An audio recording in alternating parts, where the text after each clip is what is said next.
जिसपे पूरी दुनिया की नजरें थी, जहां 3 मुख्यमंत्रियों के बेटे चुनाव लड़ रहे थे और उस चुनाव में कुलदीप बिश्नोई जीते। उसके बाद एकदम से उनका कद चंद्रमोहन जी से ऊपर चला गया राजनीतिक रूप से। बिल्कुल निश्चित रूप से तमाम परिवारों में हरियाणा के केवल एक परिवार को छोड़ करके हर परिवार में इसी तरह से जूत बाजा हुआ है राजनीतिक विचारधाराओं को लेकर के। बीजेपी के पिछले 10.5 साल 10.25 साल में जो बड़े तुर्रम खान बने घूमते थे नेता, जो ये समझते थे कि हम ही सब कुछ हैं, उनको टाइम लेके कुलदीप बिश्नोई से मिलना पड़ा करता। ये हालात थी।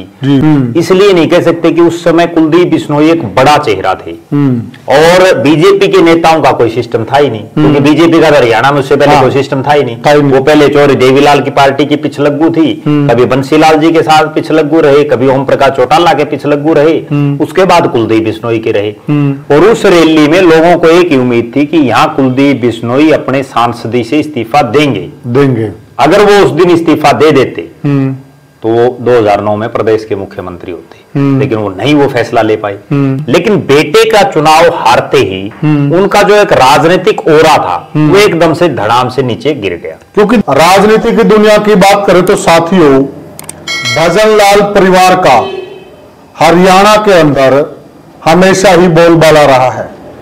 परंतु अगर हम पिछले कुछ दिनों की बात करें तो भजनलाल परिवार एक तरह से खामोश नजर आ रहा है। जहां पर बीजेपी में रहते हुए कुलदीप बिश्नोई परिवार बीजेपी के किसी बड़े कार्यक्रम में नजर नहीं आ रहा है। तो क्या हो सकता है, इसके पीछे की कहानी क्या है? क्या उनका मोहभंग हो चुका है बीजेपी से? सुनने में यह भी आ रहा कि कांग्रेस पार्टी की तरफ से उनसे संपर्क किया जा रहा है। इसमें कितनी सच्चाई है? क्या कुलदीप बिश्नोई कांग्रेस पार्टी ज्वाइन करने वाले हैं? इस चर्चा में हमारे साथ जुड़े हुए वरिष्ठ पत्रकार और राजनीतिक विश्लेषक प्रद्युमन जोशीला जी। प्रद्युमन भाई राम राम। राम राम जी, सभी दर्शकों को नमस्कार, राम राम। प्रद्युमन भाई देखिए, एक तरह से देखा जाए तो भजनलाल की एक समय हरियाणा में तुत्ती बोली है जी, और लंबे समय तक हरियाणा के चीफ मिनिस्टर रहे हैं जी। तो इस परिवार का भी एक समय में अच्छा राजनीति में बोलबाला रहा है। कहीं कहीं कुलदीप बिश्नोई ने जब भाजपा बनाई तो उस वक्त रोहतक की रैली हुई तो लोगों ने यह कहना शुरू कर दिया था कि ये भजनलाल को भी पीछे छोड़ सकते हैं लोकप्रियता के मामले में जी। परंतु अभी हम कुछ समय से देखें, कुछ समय से बीजेपी में इनको दरकिनार किया जा रहा है या फिर इनका मोहभंग हो चुका है? देखो, निश्चित रूप से चौधरी भजनलाल की एक बहुत लंबी चौड़ी राजनीतिक विरासत रही, एक बहुत ही साधारण परिवार से आकर के जी। और उन्होंने हरियाणा प्रदेश की 3 अलग अलग लोकसभा क्षेत्रों से चुनाव लड़ करके जीता जी। एक फरीदाबाद हरियाणा का आखिरी छोर है जहां से वो सांसद चुने गए, बिल्कुल। करनाल से वो सांसद बने जी, हिसार से वो सांसद बने जी, उनके बेटे भिवानी से सांसद बने जी, उनके बड़े बेटे कालका, जहां मतलब हरियाणा का बिल्कुल आखिरी छोर, उत्तरी छोर, उस पर उनके बेटे लगातार विधायक बने जी, उनके भतीजे फतेहाबाद में विधायक बने, उनके एक और नजदीकी टोहाना में विधायक बने जी, खुद जो है उनकी धर्मपत्नी आदमपुर से विधायक बनी, उनके बेटे आदमपुर से विधायक बने, पोते बने, उनके पुत्र वधू बनी और हांसी से भी बनी जी। तो निश्चित रूप से एक बहुत लंबा चौड़ा राजनीतिक उनका कद रहा। लेकिन अब जैसा आपने बताया, जो 8 तारीख को परिणाम आया जिसमें आदमपुर का वो उनका गढ़, वो किला ढह गया और वो ढहा तो उससे पहले भी था, लेकिन उससे पहले वो केवल लोकसभा के चुनाव में ढहा था। ठीक है। जब लोकसभा के एक चुनाव में वहां 2019 के चुनाव में ब्रिजेंद्र सिंह जीते थे, आदमपुर में भव्य बिश्नोई खड़े थे, ठीक है, उसके बावजूद ब्रिजेंद्र सिंह जीते थे जी।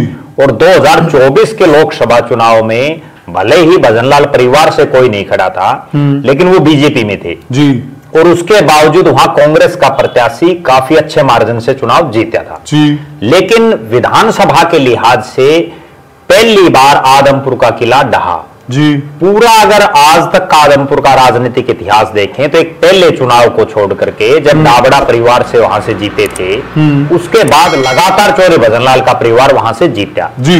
इस चुनाव में इस हार के बाद चूंकि कुलदीप बिश्नोई ने इस चुनाव में 2 टिकटें दिलाई, वो बीजेपी में आए, उन्होंने अपने बेटे भव्य बिश्नोई को दिलाई और अपने खासम खास रणधीर पनिहार को दिलाई जी। बेटा उनका चुनाव हार गया ठीक है, उनके जो खासम खास हैं वो चुनाव जीत गए रणधीर पनियार, लेकिन बेटे का चुनाव हारते ही उनका जो एक राजनीतिक ओरा था वो एकदम से धड़ाम से नीचे गिर गया। क्योंकि देखिए प्रद्युम्न भाई, क्योंकि जनता की नजर में जी भजनलाल परिवार में जब से भजनलाल जी एक्सपायर हुए थे जी, तब से परिवार के मुखिया के रूप में कहीं न कहीं कुलदीप बिश्नोई आगे थे। जी बिल्कुल। और लोग ये मान रहे थे कि ये विरासत के असली उत्तराधिकारी हैं जी, और मान भी लिया था जी। परंतु जिस प्रकार से विरासत ढहती हुई दिखी जी, तो इससे लोग भी इनसे विमुख होते चले गए। देखो निश्चित रूप से 2004 का चुनाव मैं दर्शकों को याद दिलाऊं, 4 में लोकसभा का और 5 में विधानसभा का। हाँ, उससे पहले चंद्रमोहन जी लगातार कालका से विधायक बनते रहे और कुलदीप बिश्नोई ने आदमपुर से एक बाई इलेक्शन लड़ा, उसके बाद वो यहां से विधायक बने। उसके बाद 2004 में एक लोकसभा का चुनाव हुआ भिवानी का, जिसपे पूरी दुनिया की नजरें थी, जहां 3 मुख्यमंत्रियों के बेटे चुनाव लड़ रहे थे और उस चुनाव में कुलदीप बिश्नोई जीते। उसके बाद एकदम से उनका कद चंद्रमोहन जी से ऊपर चला गया राजनीतिक रूप से। बिल्कुल। फिर चंद्रमोहन जी को डिप्टी सीएम बना दिया जी। 2009 तक भले ही कुलदीप बिश्नोई सांसद हों, लेकिन चंद्रमोहन प्रदेश में चूंकि जो फिजा का प्रकरण हुआ, अगर वो ना होता तो निश्चित रूप से उनका राजनीतिक कैरियर भी बड़ी ऊंचाइयों पर था, उप मुख्यमंत्री बन चुके थे जी। लेकिन उस कैरियर के बाद वो एकदम से नीचे ढलान पर चले गए जी। और कुलदीप बिश्नोई अकेले जो है चौधरी भजनलाल की विरासत के अकेले प्रतिनिधि उस समय रह गए। उसके बाद चंद्रमोहन जी हार गए। नहीं थी क्या अगर दोनों भाई समांतर चलते? देखो निश्चित रूप से तमाम परिवारों में हरियाणा के केवल एक परिवार को छोड़ करके हर परिवार में इसी तरह से जूत बाजा हुआ है राजनीतिक विचारधाराओं को लेकर के। अब अगर हम बात करें कि कुलदीप बिश्नोई ने जब से चौधरी भजनलाल की राजनीतिक विरासत को संभाला है या जब से वो एक्टिव राजनीति में आए हैं, तब से उन्होंने जितने भी फैसले लिए राजनीतिक रूप से वो सारे फैसले उनके गलत साबित हुए। हर बार उनकी टाइमिंग गलत रही। एक बड़ा गजब वाक्य मैं बताता हूं। आज भले ही भारतीय जनता पार्टी तीसरी बार लगातार सरकार में है, केंद्र में सरकार में है जी, लेकिन 2014 से पहले जब कुलदीप बिश्नोई और भारतीय जनता पार्टी का अलायंस था जी, आज का हरियाणा जनहित कांग्रेस भजनलाल और बीजेपी का जब अलायंस था जी, तो कुलदीप बिश्नोई ने पूरे हरियाणा में एक यात्रा निकाली थी। हाँ जी। उस यात्रा के बाद ही माहौल बना था और उस यात्रा में मैंने खुद ने देखा है बीजेपी के पिछले 10.5 साल 10.25 साल में जो बड़े तुर्रम खान बने घूमते थे नेता, जो ये समझते थे कि हम ही सब कुछ हैं, उनको टाइम लेके कुलदीप बिश्नोई से मिलना पड़ा करता। ये हालात थी। वो जो बस में जब वो जब यात्रा कर रहे थे पूरे हरियाणा की, तो उसमें बैठने के लिए भी उनको छोटे छोटे जो अजका के छोटे छोटे नेता कार्यकर्ता थे उनकी मान मनोबल करनी पड़ा करती। उनको उनके आगे हाथ पांव जोड़ने पड़ते कि कुलदीप जी के साथ हमें बस में बैठा दो। यानी कि वो 10 साल में बड़े बड़े पदों पर रहे। यानी कि जो उस वक्त जो नेता कतार में थे जी, इन्होंने उनको टाइम तो दिया ही नहीं जी, साथ में कहीं उनका तिरस्कार भी किया। आप ये कहना चाह रहे हैं? देखो उसको तिरस्कार भी नहीं कह सकते, इसलिए नहीं कह सकते कि उस समय कुलदीप बिश्नोई एक बड़ा चेहरा थे और बीजेपी के नेताओं का कोई सिस्टम था ही नहीं, क्योंकि बीजेपी का हरियाणा में उससे पहले कोई सिस्टम था ही नहीं। वो पहले चौधरी देवीलाल की पार्टी की पिछलग्गू थी, कभी बंसीलाल जी के साथ पिछलग्गू रहे, कभी ओम प्रकाश चौटाला के पिछलग्गू रहे, उसके बाद कुलदीप बिश्नोई के रहे। वहां से जो टर्निंग पॉइंट घूमा वो ये घूमा कि नरेंद्र मोदी जी देश के प्रधानमंत्री बने। उस प्रधानमंत्री बनने से पहले का मैं एक वाक्य बताऊं जो उनकी बहुत बड़ी राजनीतिक भूल थी। बीजेपी और अजका में अलायंस हुआ 8 और 2 पे जी, और बीजेपी ने 2 सीटें कुलदीप बिश्नोई को दी, पहले करनाल और हिसार। कुलदीप बिश्नोई की राजनीतिक सोच का अंदाजा इस बात से दर्शक लगा सकते हैं। उनको 2 सीटें दी जी बीजेपी ने, और दोनों में एक जगह से खुद खड़े हो गए और करनाल से अपने भाई चंद्रमोहन को टिकट दे दी। कितनी बड़ी मूर्खता की बात है। वो तो उसके बाद जो है फिर से सिस्टम गड़बड़ाया और उनको फिर करनाल की बजाय सिरसा से दी गई। उसी समय वो करनाल की टिकट पे सुषमा स्वराज जेड़ गई और फिर उनको जो है जब सिरसा से दी तो वहां सुशील इंदौरा को एंड टाइम पे ज्वाइन करा के उन्होंने टिकट दे दी। एक मिनट में थोड़ा रोकना चाहूंगा। उस टाइम चर्चा इस प्रकार की भी चलती थी कि ये अड़े हुए थे कि मुझे सिरसा और फतेहाबाद चाहिए, बड़ा हिसार चाहिए जी, लेकिन बीजेपी ने इनको करनाल और फरीदाबाद ऑफर की थी जी। तो कहीं न कहीं ये इनकी चूक नहीं थी क्या? बीजेपी ने इनको सही टिकट ऑफर की थी। देखो, इनकी वही तो मैं बता रहा हूं कि हमेशा राजनीति इनकी चूक में रही है। उसके बाद क्या हुआ, मान लीजिए लोकसभा में यहाँ हालात ये बने, बाद में अंबाला ऑफर कर दी थी करनाल की बजाय, ये दोनों हार गए। उसके बाद भी बीजेपी चूंकि सत्ता में आ गई थी केंद्र में जी, और सत्ता में आने के बाद बीजेपी ने इनको कभी 30 सीटों का ऑफर किया, कभी 20 का किया। अगर उस दौरान भी 20 सीटों पर कुलदीप बिश्नोई लड़ लेते तो भी वो प्रदेश के मुख्यमंत्री होते। बिल्कुल सही कहा, लेकिन वो नहीं डिसीजन ले पाए। और सबसे बड़ी बात तो ये है कि जो अपने 6 विधायकों में से मतलब वो अकेले बच गए, एक को भी नहीं संभाल पाए 2009 में। कितनी बड़ी राजनीतिक भूल है। ठीक बात। और उससे बड़ी भी राजनीतिक भूल मैं बताऊं कुलदीप बिश्नोई की, 2 दिसंबर 2007 को रोहतक में उन्होंने रैली की। 2 दिसंबर 2007 को जी, जब उन्होंने हरियाणा जनहित कांग्रेस का ऐलान किया जी, और अकेले आदमी की बिना सरकारी तंत्र के इतनी बड़ी रैली कभी नहीं हुई जितनी उस टाइम पे उन्होंने की। लोग रैलियों में भर भर के आए थे और उस रैली में लोगों को एक ही उम्मीद थी कि यहाँ कुलदीप बिश्नोई अपने सांसदी से इस्तीफा देंगे। अगर वो उस दिन इस्तीफा दे देते तो वो 2009 में प्रदेश के मुख्यमंत्री होते, लेकिन वो नहीं वो फैसला ले पाए। उसके बाद उन्होंने चौधरी भजनलाल, राकेश कंबोज और धर्मपाल मलिक 3 विधायकों का इस्तीफा कराया। उसमें से 2 हारे, केवल चौधरी भजनलाल जीते। तो दरअसल उनका जितना भी राजनीतिक सिस्टम है वो हमेशा से शुरू से जब से वो सक्रिय राजनीति में आए हैं लगातार बिगड़ता गया। 2004 में उनके पास वो सुनहरी मौका था जब वो भिवानी में 2 पूर्व मुख्यमंत्रियों के बेटों को हरा करके बने थे। बहुत बड़ी चर्चा बनी थी, लालों के लाल चुनाव लड़ रहे हैं जी। और उसके बाद क्या हुआ, जब चौधरी भजनलाल को नहीं बनाया गया मुख्यमंत्री तो भी ऐसी चर्चाएं थी कि भजनलाल जी को गवर्नर बनाया जा रहा है, चंद्रमोहन को तो डिप्टी सीएम बना ही दिया था, कुलदीप बिश्नोई को केंद्र में मंत्री बना रहे हैं। लेकिन उसके बावजूद उनका केवल मुख्यमंत्री बनने का सपना। आपको एक बड़ी गजब बात बताता हूं, जब चौधरी भजनलाल जी गुजरे उस समय वो इतनी लंबी चौड़ी राजनीतिक विरासत अपने परिवार की छोड़ करके गए थे कि हरियाणा के 90 के 90 हलकों में चौधरी भजनलाल के नाम का वोट बैंक था। वर्कर था बड़े मजबूत, और बड़े मजबूत वर्कर और नेता थे जी। आज ये हालात है कि कुलदीप बिश्नोई के आप गिने चुने वर्कर बाकी। सही कहा आपने। तो कहीं ना कहीं इतने बड़े साम्राज्य को जो आदमी नहीं संभाल पाया तो उसमें कोई तो कमी है। बिल्कुल ठीक। उसके बाद 2014 का चुनाव हो गया। 2014 के चुनाव में 2 सीटें आ गई। उसके बाद जो वो 2 सीटें आई उन्होंने कांग्रेस में मर्ज कर लिया। कांग्रेस में मर्ज करने के बाद राहुल गांधी के नेतृत्व में कर लिया। कांग्रेस में भी ठीक ठाक था, वहां भी मुख्यमंत्री बनूं या प्रदेश अध्यक्ष बनूं, केवल एक जिद उन्होंने पकड़ ली। 19 में वो विधायक बन गए। फिर हालात ये बनी कि उस कांग्रेस को भी उन्होंने छोड़ना पड़ गया, क्योंकि ना कांग्रेस ने उनको प्रदेश अध्यक्ष बना ना मुख्यमंत्री बना। फिर और देखिए कितनी बड़ी राजनीतिक भूल उन्होंने की, वो भारतीय जनता पार्टी में शामिल हो गई। भारतीय जनता पार्टी में शामिल होने के बाद आदमपुर में बाई इलेक्शन आया। मनोहर लाल जी प्रदेश के मुख्यमंत्री थे। अगर वो वास्तव में नेता होते तो उनको खुद को चुनाव लड़ना चाहिए था। अगर वो खुद चुनाव लड़ते, मैं बड़े दावे के साथ ये बात कहता हूं कि वो प्रदेश की सरकार में मंत्री होते। लेकिन उन्होंने अपने जो है बेटे भव्य बिश्नोई को एमएलए का चुनाव लड़ा और उनको मंत्री बना नहीं, क्योंकि वो तो बिल्कुल जूनियर विधायक। यस, बिल्कुल। तो नहीं बनाया गया। उसके बाद इस चुनाव में आप देख लीजिए, वो नरवा में तो वोट मांगने के लिए बिजी और अपना घर उन्होंने संभाला ही नहीं। तो कहीं ना कहीं ये दर्शा रहा है कि उनकी जो राजनीतिक सोच है वो संकुचित है और वो आगे बढ़ने की नहीं है। अब फिर और अगली बात देखिए, भारतीय जनता पार्टी में वो शामिल हो गए।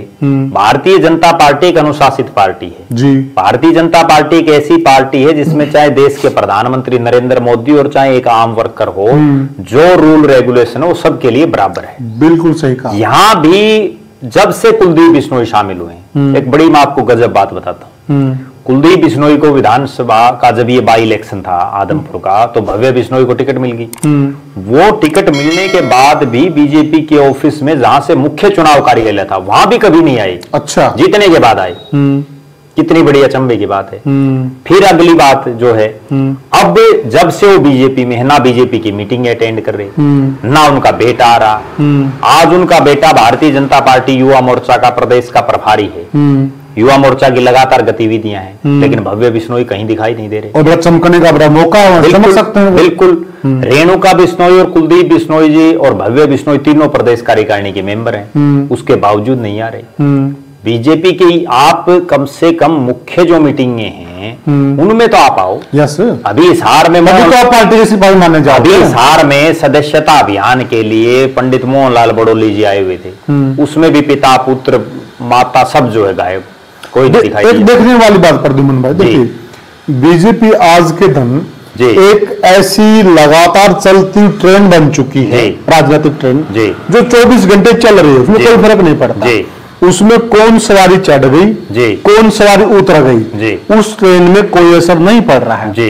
ये अगर किसी राजनीतिक कार्यक्रम में नहीं जा रहे हैं, ट्रेन को कोई असर नहीं पड़ रहा है, इनको जरूर असर पड़ रहा है। तो ये मूर्खता ऐसी क्यों कर रहे हैं? नहीं, इनको असर क्या पड़ रहा है वो सुन लो। अब भारतीय जनता पार्टी लगातार बहुत से अभियान चला रही है जी, छोटे छोटे नेताओं को भी उसमें जिम्मेवारियां मिल रही हैं। हाँ बिल्कुल, जबकि इनको कोई जिम्मेवारी नहीं मिल रही। अभी जो सदस्यता के लिए जिला वाइज संयोजक लगाए गए हैं, बड़े बड़े नेताओं को लगाया गया है, कहीं उसमें नाम नहीं है। तो कहीं ना कहीं वो ये दर्शा रहा है कि अगर कुलदीप बिश्नोई ये समझते हैं कि मैं ही सब कुछ हूं, तो बीजेपी को भी उनकी कोई ज्यादा ही जरूरत नहीं है एक्टिव होने। अब बीजेपी को उनके औकात का भी पता चल गया, हाँ, कि जो अपना खुद के घर से नहीं जीत सकते, और वो तो आदमपुर बाई इलेक्शन भी वो केवल इसलिए जीत गए। मैं बड़ी अचंभे की बात बताता हूँ, आदमपुर बाई इलेक्शन भी वो केवल इसलिए जीत गए कि वहां भारतीय जनता पार्टी ने पूरे तंत्र मंत्र सरकार झोंक रखी थी, सारी की सारी सरकार यहाँ पड़ी थी। और दूसरी कांग्रेस पार्टी में गुटबाजी थी। अगर कुमारी शैलजा थोड़ा सा भी जयप्रकाश जेपी का साथ दे देती, या जयप्रकाश जेपी की जगह कोई लोकल कैंडिडेट होता, जैसे इस बार चंद्र प्रकाश लोकल कैंडिडेट है, बिल्कुल ठीक है, उनका गांव नलवा में नहीं है, लेकिन जो पुराना जो आदमपुर है उसी में था ये नगर गांव। और जो पंडित रामजीलाल का एक बड़ा नाम था इस एरिया में, बिल्कुल, तो उन्होंने उनको हरा दिया। अब जिस तरह से कुलदीप बिश्नोई व्यवहार कर रहे हैं, बीजेपी भी सेम वही चीज रिएक्ट कर रही है। बीजेपी उनको कोई जिम्मेवारी नहीं दे रही, ठीक है घूमते रहो, बहुत घूम रहे हैं, सही बात है। आज भारतीय जनता पार्टी को जरूरत नहीं है इससे, बल्कि इसमें नुकसान किसका हो रहा है? एक बड़ी गंभीर मैं बात बताऊं दर्शकों को, ना तो कुलदीप बिश्नोई को कोई नुकसान हो रहा है क्योंकि वो साधन संपन्न आदमी, कोई दिक्कत नहीं है। दूसरा, ना उनके बेटे भव्य बिश्नोई को कोई नुकसान हो रहा। असली नुकसान किसको हो रहा? असली नुकसान हो रहा आदमपुर हल्के की जनता को और उन लोगों को जो चौधरी भजनलाल के परिवार के साथ वर्षों से जुड़े हुए थे। बिल्कुल सही। जिन लोगों ने कुलदीप बिश्नोई के साथ लग करके लाखों करोड़ों रुपए पैसा खराब किया है अपना राजनीतिक रूप से। मुझे ऐसे ऐसे लोग ध्यान है पुनिया साहब जी, जिन्होंने करोड़ों रुपए, जब हजका पार्टी बनी, करोड़ों रुपए जिन्होंने लगाए। बिल्कुल सही कहा। आज वो सारे लोग जो इसी उम्मीद में थे कि कुलदीप बिश्नोई अब सत्ता में आए हैं, क्योंकि वो 2005 के बाद अभी ठीक ठाक सत्ता में आए हैं जी, लेकिन अब भी अगर वो नहीं संभल रहे तो निश्चित रूप से इसका बड़ा खामियाजा उनको भुगतना पड़ेगा। अब जो अगली जो बात है, लोगों के काम नहीं होंगे तो मतलब बिल्कुल नहीं होंगे। काम तो उन्हीं के नहीं हो रहे जो सारा दिन खड़े रहते हैं। और ये तो आते ही नहीं, तो इनके कैसे होंगे? और हार का कारण भी एक बड़ा यही है। बिल्कुल, हार का सबसे बड़ा कारण यही है कि आपने लोगों से दूरी बना ली और जनता जनार्दन है। अगली जो बात है, अब भी आप देख लेना और दर्शक भी इस बात को देख लेंगे, आज सबको ये पता है कि कांग्रेस का भविष्य धूमिल होता हुआ है, दिखाई दे रहा है जी, क्योंकि कांग्रेस आज जिस हालात में है अभी उभरने की कोई पोजीशन नहीं है। बिल्कुल। उसके बावजूद एक गजब बात मैं बताऊं, पिछले 10 दिनों से सोशल मीडिया पर लोगों की जुबान पर ये बातें चल रही हैं बड़े जोरों शोरों से कि कुलदीप बिश्नोई कांग्रेस में जा सकते हैं। प्रद्युमन भाई, बीच में जनता का भी सवाल है, मेरे जहन में भी ये सवाल है जी, मुझे थोड़ा सा ये समझाइएगा। कांग्रेस आज के दिन डूबता हुआ जहाज है जी, ये डूबते हुए जहाज में चढ़ क्यों रहे हैं? मुझे थोड़ा ये समझ। मैं वही बात कह रहा हूं जो आपने जो बात बोली है कि असली कहानी क्या है कि जब सबको ये पता है कि कांग्रेस में से तो लोग भाग रहे हैं, डूबता हुआ जहाज है। कुलदीप बिश्नोई हमेशा ही डूबते हुए जहाजों की सवारी करते हैं। ये क्या है? ये अपरिपक्वता है क्या? ये दरअसल मैं ये मानता हूं कि उनमें राजनीतिक सूझबूझ है ही नहीं। अच्छा, अगर राजनीतिक सूझबूझ हो तो वो इस तरह के फैसले लेंगे नहीं। आप एक बात बताओ, मैं बड़ी एक गंभीर बात दर्शकों को बताऊं, अभी 8 तारीख को जब परिणाम आया, उसके बाद मीडिया में और सोशल मीडिया पर एक खबरें चली कि राव इंद्रजीत अपने 10-12 विधायकों को लेकर के कोई बड़ा खेला कर सकते हैं। हाँ बिल्कुल। इंद्रजीत साहब का तुरंत बयान आया कि मैं तो बीजेपी का प्योर सिपाही हूं, और जो ये सारी खबरें प्लांटेड थी, उनको पता था, सबको पता है। हाँ। अब कुलदीप बिश्नोई ने जिस तरह से ये खबरें चल रही हैं, समाज में भी चारों तरफ से, हमारे पास भी फोन आ रहे हैं लोगों के, उनका एक बयान भी यह है कि मैं बीजेपी का कट्टर सिपाही हूं, मैं भारतीय जनता पार्टी नहीं छोड़ूंगा। कहीं ना कहीं उनका कुछ ना बोलना संदेह के घेरे में दिखाई दे रहा है। बिल्कुल सही कहा। और कोई ताज्जुब की बात नहीं है, वो कांग्रेस ज्वाइन कर सकते हैं। उसके पीछे भी एक बहुत बड़ा कारण है। वो कारण ये है कि जिस उनका हमेशा से कांग्रेस से ही वास्ता रहा है, कांग्रेस को उन्होंने बीच में छोड़ भी दिया, फिर वो वापस फिर कांग्रेस में चले गई। अब वो बीजेपी में एडजस्ट नहीं हो पा रहे। उसका कारण बताता हूं आपको। भारतीय जनता पार्टी वो पार्टी है जिसमें स्टेज पर भी नाम लिख करके बिठाया जाता है कि इन आदमियों की कुर्सी है, इसके अलावा बाकी सब नीचे बैठो, और बाकायदा पर्ची लगती है। और कुलदीप बिश्नोई उन लोगों में है जिसको मरोड़िया किस्म का बोलते हैं कि भाई मैं नहीं बैठूंगा ऐसे नीचे। कुलदीप बिश्नोई नीचे सामने बैठने वालों में नहीं है, उनका एक एटीट्यूड है और उसको वो गिरने नहीं देते। लेकिन राजनीति में अगर भारतीय जनता पार्टी की राजनीति करनी तो यह निश्चित रूप से यहाँ तो अनुशासन में रहना पड़ेगा जी। उसके वो कभी आदी रहे नहीं। अब हालात ये है कि अब वो कांग्रेस की तरफ क्यों देख रहे हैं, वो भी मैं आपको एक बड़ी बात बताऊं। असली जड़ क्या है कि चौधरी भजनलाल का एक वोट बैंक था गैर जाट का जी, और जिसमें भी विशेष रूप से जिसको अब जो डीएससी समाज बोलते हैं ना, जिसका एक नया वर्गीकरण किया है, एक तो ये वर्ग उनके साथ था पूरा, जिसमें चमार को छोड़ करके, और बाकी बड़ी संख्या में चौधरी भजनलाल के साथ थे। बिल्कुल सही कहा। दूसरा, पंजाबी बहुत बड़ी तादाद में, बिल्कुल सही कहा। ब्राह्मण उनके साथ बहुत बड़ी तादाद में थे। और चूंकि वो खुद जो बिश्नोई थे उनका तो वोट बैंक बहुत कम है। उसके बाद जो बैकवर्ड है, जिसमें चाहे जांगड़ा समाज हो, कुम्हार समाज हो, सेन समाज हो, आपका सोनी समाज हो, ये जो समाज है ये उनके साथ बड़ी तादाद में थे। और चौधरी भजनलाल का एक बड़ा वोट बैंक था। लेकिन आज बीजेपी को उनकी क्यों नहीं जरूरत है? आज ये सारा का सारा वोट बीजेपी के पास ऑलरेडी शिफ्ट हो चुका है। कुलदीप के पल्ले अभी कुछ है ही नहीं जी। तो इसलिए यहां तो उनको बीजेपी को उनकी जरूरत नहीं है। अब कांग्रेस में क्या हालात हैं? एक जी दर्शकों साथियों, जो बात अभी प्रद्युम्न ने बोली ना, सबसे बड़ा कारण यही है, यही सार, यही निचोड़ है जो कुलदीप बिश्नोई की राजनीति धीरे धीरे गर्त में जा रही है। और जो बीजेपी जो वो लाइमलाइट चाह रहे हैं वो उनको नहीं मिल पा रही है। वो इसलिए नहीं मिल पा रही है जो प्रद्युम्न ने बताया। जी आगे चलिए प्रद्युम्न भाई। दूसरी बात जो है वो ये है कि अब वो कांग्रेस की तरफ क्यों देख रहे हैं? कांग्रेस पार्टी में हालात और परिस्थितियां ये हैं कि भूपेंद्र सिंह हुड्डा के नेतृत्व में पार्टी हार गई जी। अब हुड्डा साहब को खुडे लाइन लगाने की चर्चाएं चल रही हैं। और दूसरा जो गुट है कुमारी शैलजा और रणदीप सिंह सुरजेवाला, वीरेंद्र सिंह को भी हम उसमें जोड़ सकते हैं। उनके दिमाग में भी एक चीज है कि अब जो ये कांग्रेस है, इस कांग्रेस के बलबूते पर सरकार नहीं आ सकती। सरकार केवल और केवल तब आ सकती है जब जो जिन वोट बैंक का हमने जिक्र किया, इसमें से कुछ ना कुछ वोट कांग्रेस की तरफ आए। वो कब आ सकता है? जब इस वोट बैंक का प्रतिनिधित्व करने वाले किसी नेता को आप अपने साथ जोड़ें। वो नेता और कोई, क्योंकि बीजेपी वाला तो कोई जाएगा नहीं, तो और कोई नेता उनको दिखाई नहीं दे रहा। तो इसलिए हो सकता है कांग्रेस के नेता कुलदीप बिश्नोई पर डोरे डाल रहे हो। ना तो आज के दिन कुलदीप बिश्नोई के पास कोई बीजेपी में बहुत लंबी चौड़ी कोई जिम्मेवारी, ना बीजेपी में कोई ये कि भविष्य में उनको कुछ बीजेपी दे देगी, ऐसी भी कोई हालात और परिस्थितियां नहीं लग रही। जबकि अगर वो कांग्रेस में जाते हैं, क्योंकि आज कांग्रेस को जरूरत है तभी तो उनका कोई मान सम्मान होगा। आज जब कांग्रेस को जरूरत है तो हो सकता है कांग्रेस पार्टी उनको कहीं ना कहीं बढ़िया जगह एडजस्टमेंट कर दे। क्योंकि कुलदीप बिश्नोई का एक बड़ा बयान, मैं आपको बात बताऊं, जब उनसे एक बार ये पूछा गया कि आप प्रदेश में क्यों नहीं सक्रिय हो रहे, तब वो कांग्रेस में थे, हजका को मर्ज कर दिया था। तो कुलदीप जी ने ये कहा कि भाई मुझे कोई जिम्मेदारी देंगे तभी तो मैं घूमूंगा। और वो अक्सर कहते थे ये बातें। और अभी बीजेपी उनको कोई जिम्मेवारी नहीं दे रही। कांग्रेस पार्टी हो सकता है उनको कुछ ना कुछ दे दे। देखिए प्रद्युम्न भाई, इसमें भी एक पेच है जी।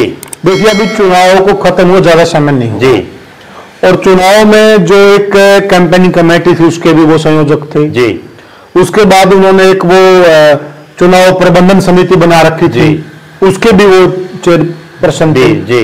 तो बहुत अहम जिम्मेदारी तो दे रखी थी उनको, वो चुनाव से पहले दे रखी थी, लेकिन उसमें भी वो लंबे सक्रिय नहीं था, वो नहीं रहे। वो उनको तो सिर्फ दो ही चीजें हैं, या तो प्रदेश अध्यक्ष बना दो या मुख्यमंत्री बना दो, क्योंकि कांग्रेस में भी उनकी वही रट थी, या तो मुख्यमंत्री बना दो, जब वो मुख्यमंत्री की बात नहीं आई तो प्रदेश अध्यक्ष बना दो। कुलदीप बिश्नोई को केवल बड़े वाली कुर्सी चाहिए, वो वर्कर बन करके। या भारतीय जनता पार्टी में एक खास बात क्या है कि यहाँ तो देश के प्रधानमंत्री भी ये कहते हैं कि मैं पार्टी का एक सामान्य कार्यकर्ता हूँ। बिल्कुल सही कहा, लेकिन कुलदीप बिश्नोई जी ऐसी बातें नहीं करते, अब ये नहीं। देखिए आप जी, क्योंकि जो बीजेपी का कल्चर है जी, वो मैं अभी भी बयान सुन रहा था मोदी जी का, जब महाराष्ट्र चुनाव में जीत हुई, शाम को वो अपने राष्ट्रीय कार्यालय में वहां पर लोगों को संबोधित कर रहे थे जी। वहां पर भी उन्होंने कहा कि मैंने एक उद्देश्य बनाया था जी, कि मैं 1 लाख नए लोगों को राजनीति में लेकर आऊंगा जी, और उनको राजनीति में अच्छे से सक्रिय करूंगा जी। तो उन्होंने बताया भी कि अभी भी जो चुनाव खत्म हुआ है जी, करीब करीब 35-40 लोग ऐसे महाराष्ट्र में जीत कर आए हैं जिनके परिवार का राजनीति तक दूर दूर तक कोई लेना देना नहीं था जी। तो ये तो राजनीति इस प्रकार के करते हैं जी। ये तो पुराने छत्रप को ये कहते हैं भाई देख काम कर अच्छे से, कोई दिक्कत नहीं है, बिल्कुल तेरी कदर होगी, परंतु नए लोग आएंगे और उनको जिम्मेवारियां दी जाएंगी। भजन लाल जो मुख्यमंत्री राजस्थान के, वो इस बात का सबसे बड़ा उदाहरण। बहुत हैं, अभी हरियाणा विधानसभा में देखो आप कितने नए नए चेहरों को ले आ गए हैं, ऐसे ऐसे लोगों को टिकटें दी गई हैं जिनका कोई लेना देना ही नहीं था राजनीति से, बिल्कुल। और ना केवल भजन लाल, चाहे डॉक्टर मोहन यादव की हम बात कर लें, या कोई और भी बहुत से ऐसे नेता हैं, मनोहर लाल खट्टर नायब सैनी है, नायब सैनी ने कभी सपने में ये सोचा था कि आप प्रदेश के मुख्यमंत्री बन जाओगे? कभी भी सोचा हो तो बताओ। तो क्या आपको ये लग रहा है कि सबसे बड़ी दिक्कत इनको यही आ रही है कि जो नए चेहरे इनसे आगे निकल गए हैं जी, और ये कहीं न कहीं जहां खड़े थे उससे भी 10 कदम पीछे चले गए हैं? देखो, निश्चित रूप से मैं आपकी बात से सहमत हूं, क्योंकि मैंने बहुत बार कुलदीप बिश्नोई को बड़े करीबी से देखा है। वो इस तरह की राजनीति करते हैं कि वो ही सब कुछ है और बाकी सब उनसे नीचे हैं, इसीलिए वो फेल हो रहे हैं लगातार। वरना तो आप एक बात बताइए, वो एक ये कहते हैं ना कि जिद्दी आदमी, वो राजनीति में जिद्दी कभी नहीं चलती राजनीति। कोई आदमी ये चाहे कि मैं ही मुख्यमंत्री बनूंगा, और बीजेपी में तो खासकर नहीं चलती। बीजेपी में तो बिल्कुल भी, क्योंकि वो सबसे ज्यादा अनुसार वहां तो बड़े बड़ों को सीधा कर दिया। हाँ बिल्कुल सही, ठीक है ना। इनसे बड़े बड़े तो बहुत नेता हैं जिनको आज घर बैठा दिया गया भारतीय जनता पार्टी में। और हरियाणा प्रदेश में आप एक बात बताइए, हरियाणा प्रदेश की अगर बात करें, इनके बेटे को तो कम से कम टिकट दे दिया। बहुत से तो ऐसे नेता हैं जिनको घर बैठा दिया, रामविलास शर्मा देख लो। बिल्कुल बिल्कुल, और वो तो थी बीजेपी के आदमी, घर बैठा दिया। सावित्री जिंदल को टिकट नहीं दी, रणजीत चौटाला को टिकट नहीं दी। इनसे तो राजनीतिक रूप से तीनों बड़े हैं। अगर भव्य बिश्नोई का कद देखें और इन तीनों नेताओं का देखें तो, लेकिन इनको टिकट तो दे दिया कम से कम, उसके बावजूद ना सक्रिय होना, तो क्या बड़ी बात है। मुख्य सवाल पे आते हैं जी, तो कांग्रेस पार्टी इनको क्या बड़ा पद दे सकती है?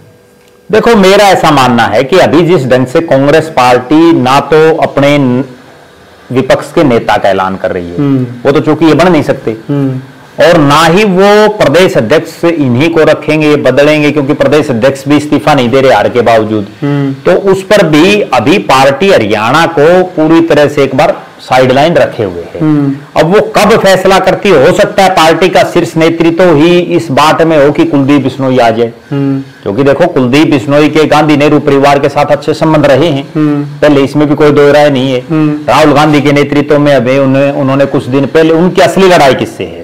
आपको एक बड़ी गजब बात बताऊं, असली लड़ाई कुलदीप बिश्नोई की राजनीतिक लड़ाई जो भूपेंद्र सिंह हुड्डा के साथ है, और तो किसी के साथ है ही नहीं कांग्रेस में, और वो हुड्डा साहब को ही बार बार बोलते हैं। हालांकि राजनीति में वो हुड्डा साहब के घर जाकर के जो हलवा भी खाया है, कोई वो नहीं होता, लेकिन उससे डाउट नहीं होता क्या जो इसके साथ जुड़े हुए लोग हैं, जो वोटर जुड़ा हुआ है, ये एक तरफ तो शुरू में जब इन्होंने कांग्रेस पार्टी को छोड़ा जी, तो हुड्डा साहब के विरोध में छोड़ा था जी, और फिर इन्होंने कांग्रेस पार्टी को दोबारा ज्वाइन किया जी, विलय कर दिया पार्टी का हजिका का, तो उसके बाद ये हलवा खाने के लिए हुड्डा के वहां चले गए।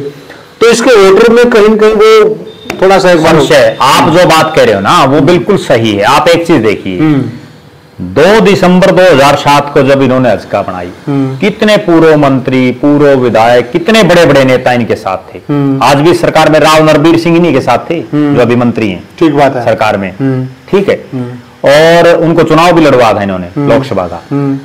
इसी तरह से पूरे हरियाणा प्रदेश के बहुत बड़े बड़े चेहरे इनके साथ थे, और आज अगर गिनती करने लग जाओ तो 1 दर्जन आदमी नहीं मिलेंगे। तो एक ये कहीं ना कहीं वो इसी चीज का द्योतक है कि ईएन के ऊपर विश्वसनीयता इनकी कम हुई है। विश्वसनीयता के लायक लोग अब इनको समझना ही बंद कर दिए, यानी कि जो स्टैंड है इनका, स्टैंड पे लोगों को डाउट होता है। बिल्कुल, इनके स्टैंड पे लोग स्टैंड है ही नहीं, स्टैंड है ही नहीं। असली बात तो ये है ना, आप एक बात बताओ, जिस भूपेंद्र सिंह हुड्डा को जो है गाली बक करके, जिस भूपेंद्र सिंह हुड्डा के खिलाफ राजनीति करके, गाली का मतलब ये है कि उनके खिलाफ लगातार मुखर होकर के, ये नहीं है कि कोई वैसे गाली को लोग, और उसके बावजूद उन्हीं भूपेंद्र सिंह हुड्डा की फिर बाद में जो है हलवा खा रहे हैं उनके साथ। इसी तरह से जिस गांधी नेहरू परिवार को जो है रात में दिन में सारा दिन कोसते थे, उसके बाद उन्हीं राहुल गांधी के नेतृत्व में सरकार ज्वाइन कर रही। एक और बड़ी बात, इसी भारतीय जनता पार्टी के बारे में ये कह रहे थे, और वो तो वीडियो बहुत जबरदस्त वायरल है कि ये भाई बीजेपी को वोट मत गेट देना, इनसे खराब, मतलब सबसे बेकार यही सिस्टम है, और उसी बीजेपी में शामिल हो गए। स्टैंड तो है ही नहीं। एक और बड़ी गजब बात मैं बताऊं, 2007 से लेकर के और 2024 तक हरियाणा प्रदेश में या तो अशोक तंवर ने सबसे ज्यादा पार्टियां बदली और या फिर कुलदीप बिश्नोई ने बदली। अशोक तंवरकर इनका तो दिन रात का अंतर है। अशोक तंवर तो एक बार सांसद बनी, ये तो खानदानी जो है पॉलिटिशियन है, पुश्तें होगी इनकी। तो आप ये देखिए कि कितनी पार्टियां बदली।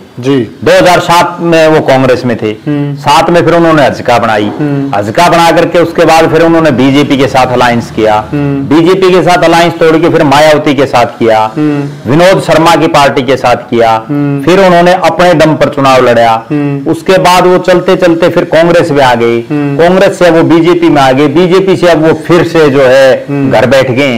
वो किस तरह की राजनीति कर रहे हैं समझ नहीं आ रहा। तो साथियों, हमने चर्चा की और चर्चा में प्रद्युम्न ने बिल्कुल आपको समझा भी दिया, बिल्कुल तह में गए, डीप में जाके चर्चा की कि कुलदीप बिश्नोई गलती कहां पर कर रहे हैं और उन्हें क्या करना चाहिए।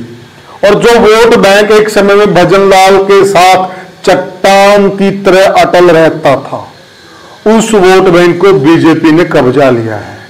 जमीन अब उनके पास नहीं है। चतुराई इसी में कि आज भी वो अच्छा फैसला लें और जो उनके अच्छे वेलविशर हैं उनसे चर्चा करके फैसला लें, जल्दबाजी में कोई फैसला ना लें, क्योंकि पहले भी उन्होंने जल्दबाजी में फैसले लिए हैं और वो उन्हीं के लिए घातक साबित हुए हैं। आप क्या मानते हैं, क्या कुलदीप बिश्नोई कांग्रेस में जाएंगे और कांग्रेस में उनका भविष्य सुरक्षित है, या फिर बहुत बड़ी भूल कर रहे हैं? कमेंट सेक्शन में हमें जरूर बताइएगा और वीडियो को ज्यादा शेयर कीजिएगा और चैनल को सब्सक्राइब कीजिएगा। तो साथियों, फिर मिलेंगे आपसे किसी और राजनीतिक चर्चा में। तब तक के लिए साथियों, राम राम।